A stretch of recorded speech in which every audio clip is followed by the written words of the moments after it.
जब एक बाप 29 साल बाद पाकिस्तान छुट्टी जाता है तो उसके बच्चे और उसकी बीवी उसको छोड़कर क्यों जाते हैं। ये कहानी इस बाप की है जो आपको स्क्रीन पे तस्वीर नज़र आ रही है। 29 साल अपनी ज़िंदगी का वो कीमती हिस्सा अपनी फैमिली के नाम कर देता है। ये सऊदी अरब में मेहनत और मज़दूरी करता था और मेहनत मज़दूरी करते इसको हार्ट अटैक आता है और जिससे डॉक्टर बताते हैं कि आप इस उम्र में अभी ये ज़्यादा वज़न वाला काम नहीं कर सकते, जिसकी वजह से आपको कुछ दिन छुट्टी जाना पड़ेगा। तो ये अपनी बीवी को फ़ोन करता है और बोलता है कि मुझसे अब ये काम नहीं होता, मैं कुछ दिन के लिए पाकिस्तान छुट्टी आ रहा हूँ।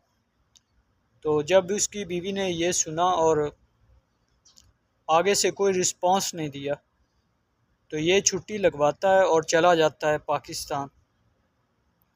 जब पाकिस्तान जाता है तो एयरपोर्ट पे तकरीबन 2 घंटे ये अपनों का वेट करता रहा। हम जाते हैं ना पाकिस्तान छुट्टी, कोई भी जाता है तो आगे से 2 घंटे 3 घंटे पहले वो गाड़ी लेकर खड़े होते हैं। जब ये बदनसीब बाप जाता है एयरपोर्ट पे तो इसको रिसीव करने भी कोई नहीं आता।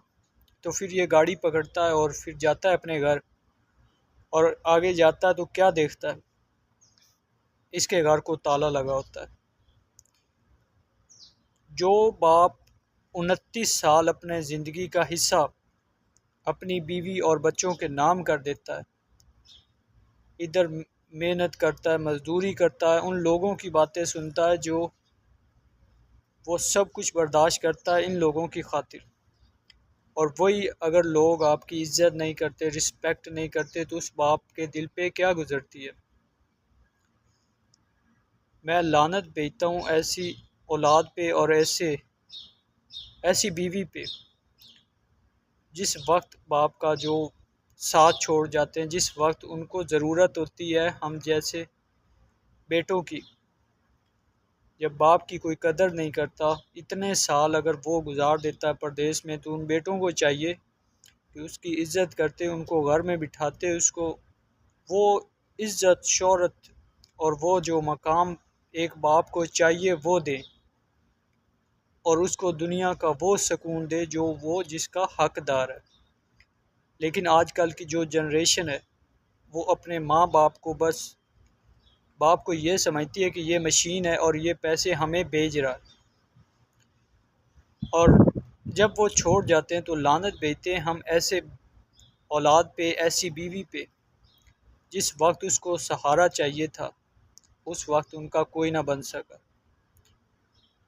तो मेरा कहने का मकसद बस इतना सा, क्योंकि जो परदेसी होते हैं ये ज़िंदगी बहुत कीमती होती है जो अपनों की खातिर इधर परदेश में गुजार देते हैं, और जब इनको आराम की ज़रूरत होती है तब इनका कोई सहारा नहीं बनता।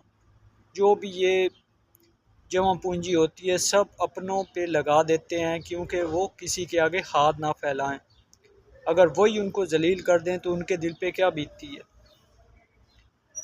तो बस वीडियो बनाने का यही मकसद है। जब ये एक बाबा जी ने ये मुझे बताया अपना किस्सा, तब दिल में फ़ील हुआ कि ये एक परदेसी जो होते हैं ना सबसे मजबूर इंसान होते हैं, तो इनकी रिस्पेक्ट किया करें ना कि इनको जलील। अगर वीडियो अच्छी लगे तो लाइक शेयर और कमेंट्स करें और रिस्पेक्ट की करें, ख़ास कर अपने बाप की, क्योंकि वो ज़िंदगी का बहुत कीमती लम्हा हमें देता है। और जब हमें कुछ चलना नहीं आता, बोलना नहीं आता, तब हमारी उंगली पकड़ के हमें वो सब कुछ सिखाता है जी जो हमें कुछ भी नहीं आता था। तो खुदारा अपने बाप का सहारा बने, ना कि उनको जलील करें। जज़ाकल्लाह।